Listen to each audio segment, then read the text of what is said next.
My name is Lucy, and I'm 30 years old. I work as an investment analyst, and I'm pretty good at what I do. Some might say I'm too careful with money, but that's just who I am. Growing up as the younger of two sisters taught me early on that if I wanted something, I'd have to work for it myself. My sister, Sarah, is 3 years older than me. She's always been the golden child in our family, the pretty one, the social butterfly, the one who could do no wrong in our parents' eyes. Don't get me wrong, I love my sister, but our parents' favoritism was pretty obvious from day one. It wasn't just about the money, it was about the expectations. They always expected Sarah to succeed effortlessly, while I was just there. Sarah married Tom right after college. He works in construction management, and they quickly started having kids. Now they have 3, Emma, 7, Lucas, 5, and little Joey, 2. They're sweet kids, but Sarah always complains about how hard it is to manage them in their rented apartment. As for me, I've been lucky in my own way. My best friend Jenny's parents own several properties, and they've been renting me a nice one-bedroom apartment at half the market rate for the past 5 years. They trust me, and I've never given them a reason not to. I've been saving money religiously since I started working. Living below my means, cooking at home instead of eating out, taking public transport when possible, all those small things add up. My colleagues often tease me about being too frugal. But I had a plan. I've always dreamed of having my own place, specifically a small country house. Working remotely became more common at our firm after the pandemic, and I only need to come to the office for important meetings. A peaceful place away from the city seemed perfect. Last week, I finally opened my savings account and really looked at the numbers. After years of careful planning and saving, I had enough for a down payment on a modest country house. I spent hours browsing real estate websites, looking at potential properties. Nothing too fancy, just a cozy place I could call my own. I was in the middle of browsing real estate listings when my phone rang. It was my mother, calling with her usual perfect timing. "Lucy, honey, don't forget we're expecting you for dinner on Saturday," she said, her voice carrying that subtle tone of command disguised as a reminder. "Sarah and Tom are coming with the kids. And please try to be on time for once." I arrived at my parents' suburban house at exactly 5:05 p.m. that Saturday. The driveway was already full. Sarah's minivan took up most of the space, forcing me to park on the street. Before I even reached the front door, I could hear the chaos inside. Emma and Lucas were probably chasing each other around the house, while little Joey added to the cacophony with his toddler squeals. "Lucy's here," Sarah announced as I walked in, barely looking up from where she was trying to convince Joey to eat his mashed potatoes. The kids barely acknowledged my presence, too caught up in their own world. Mom was in her element, fussing over everyone and everything. Dad was already settled in his favorite chair, newspaper in hand. "Everything's getting so expensive these days," he grumbled from behind the pages. "Have you seen the price of gas? Highway robbery, that's what it is." "Tell me about it," Tom chimed in, helping himself to another serving of Mom's lasagna. "And my boss, what a piece of work. Yesterday he comes in, right? Completely changes the project timeline without even consulting the team." "Who does that?" Sarah nodded sympathetically at her husband while wrestling with Joey's bib. "At least you get to leave the house. Try being stuck in a cramped apartment all day with these 3. I took advantage of the chaos to check my phone under the table.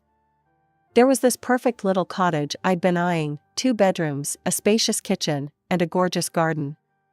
The price was right in my range too. I was so absorbed in the photos that I didn't notice Mom watching me until she spoke up. "Lucy, what's so interesting on that phone? You've barely touched your food." All eyes turned to me, and I felt my cheeks warm slightly. I could have made up something about work, but for some reason, I decided to be honest. "Actually," I said, "I'm looking at houses. I'm thinking about buying one soon." The silence that followed was deafening. Even the kids seemed to sense something had changed. Sarah's fork stopped halfway to her mouth, and Tom's endless complaints about his boss died mid-sentence. Buying a house? Mom repeated, as if she hadn't heard me correctly. You? Well, yes, I said, already regretting my candor. I'm just looking at options right now, nothing definite. What kind of house? Sarah asked, her voice oddly sharp. Where? I haven't really decided yet, I said vaguely, trying to redirect the conversation. Hey, Mom, this lasagna is amazing. Did you change your recipe? But I could feel it, the wheels turning in their heads, the unspoken thoughts almost visible in the air. My parents exchanged one of their meaningful looks, and Sarah kept shooting glances at Tom. The usual dinner chaos resumed eventually, but something had shifted. The rest of the evening felt off-kilter, like everyone was playing their usual roles, but with their minds elsewhere. A week flew by, and I'd almost forgotten about the strange tension at the family dinner. Work kept me busy, and I spent my evenings researching mortgage rates and property taxes. I was in the middle of a Zoom meeting when my phone started buzzing with my mother's caller ID. I let it go to voicemail, but she called right back, 3 times. Finally, during my lunch break, I called her back, expecting some kind of emergency given her persistence. Lucy, finally, Mom's voice was bursting with excitement. I found the perfect house for you. You won't believe how perfect it is. Martha, you remember Martha from church? She told me about this listing in her neighborhood. It's absolutely ideal. I put down my lunch and pressed my fingers to my temple, already feeling a headache coming on. Mom, I haven't even asked for help finding a house. But she was already in full swing, impossible to interrupt. It has 4 bedrooms, no, 5. The master bedroom is huge, and there are these adorable children's rooms with built-in closets. Oh, and the backyard. There's already a playground installed, can you believe it? And the location is just perfect, walking distance to St. Mary's Elementary School and the public library. Mom, I finally managed to cut in. I appreciate you thinking of me, but that's not what I'm looking for at all. There was a pause on the other end. What do you mean? I took a deep breath, trying to keep my voice gentle but firm. I'm looking for something completely different. I want a small country house, something cozy just for me. I don't need multiple children's rooms or a playground. Don't be ridiculous, she said sharply.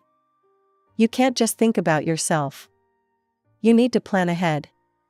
This house is perfect, it's even on sale. Martha says the owners are motivated to sell quickly. I know what works for me, I said firmly. I want a quiet place in the countryside where I can work from home. That's what I'm looking for. She made a sound of displeasure in her throat. Well, don't come crying to me when you realize I was right. The line went dead. I stared at my phone, feeling a mixture of frustration and guilt. But I didn't have long to dwell on it because my phone buzzed with a message from Sarah. Hey sis, check this out. What followed was a barrage of links to real estate listings. Every single one was a massive family home in the city. 4 to 6 bedrooms, multiple bathrooms, huge yards, all near schools and parks. I quickly typed back, thanks, but I'm actually looking for something smaller in the countryside. Sarah's response was immediate, but these are such good deals. Look at this one, it even has an in-law suite. More links kept coming. During afternoon meetings, my phone kept buzzing with messages from Sarah. Each one was another house listing, each bigger and more family-oriented than the last. I stopped checking Sarah's messages after the 20th house listing.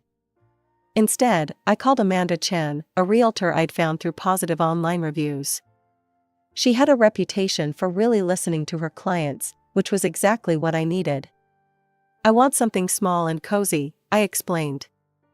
A country house, but not too far from the city. Good internet connection is a must since I work from home most days. Maybe a small garden where I could grow some herbs and vegetables. Budget?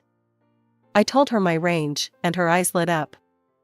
I think I might have exactly what you're looking for. It just came on the market yesterday. Want to take a look this weekend? The house was about 40 minutes from the city, set back from a quiet country road. As soon as Amanda's car turned into the gravel driveway, I felt something click inside me.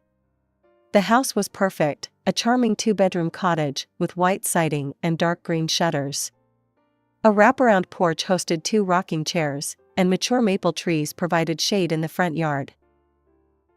Inside, sunlight streamed through large windows into an open-plan living area. The kitchen was small but updated, with butcher-block countertops and new appliances. A wood-burning fireplace dominated one wall of the living room. Upstairs, there were 2 modestly sized bedrooms and a full bathroom with a clawfoot tub. But it was the sunroom at the back of the house that sealed the deal. Windows on 3 sides looked out over a well-tended garden with raised beds and a small greenhouse. The owner is motivated to sell quickly, Amanda mentioned as we stood in the sunroom.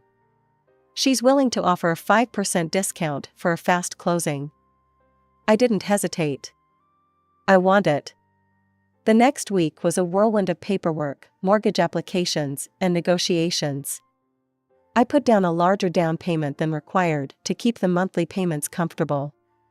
Every night, I fell asleep looking at photos of my future home, imagining where I'd put my furniture, planning what I'd plant in the garden. When everything was signed and official, I felt like I was walking on air. I couldn't wait to share my news with my family, despite their previous attempts to influence my decision. The following Saturday, I drove to my parents' house for dinner, practically buzzing with excitement. Sarah and Tom were already there with the kids, as usual. We settled in for dinner, and Mom served her traditional pot roast. The usual complaints and conversations flowed around the table